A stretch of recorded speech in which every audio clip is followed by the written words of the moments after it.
What you need for a pottery studio at home. Here are a few simple tips to get you started on your at-home pottery journey. 1. Space. The first thing to consider is what space you will be using for your pottery studio. You could use a spare bedroom, basement space, or even a small shed in your backyard. A few factors to consider are how many pieces of pottery you plan to make, the size of the pottery, and your preferred way of making pottery, whether that be hand building or throwing. 2. Ventilation. Next, it is extremely important to have proper ventilation and filtration while creating pottery. Things like dust and sediment from clay and VOCs from pottery glazes can be dangerous to inhale. Pottery dust can even cause respiratory diseases like silicosis that are a long-term health risk. Consider getting a portable air purifier to filter these toxins from your pottery studio.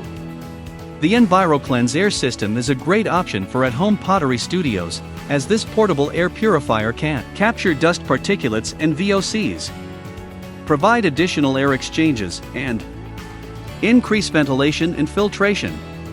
The EnviroCleanse air system uses patented technology and HEPA filtration to get rid of airborne toxins and create a safer airspace. 3. Supplies.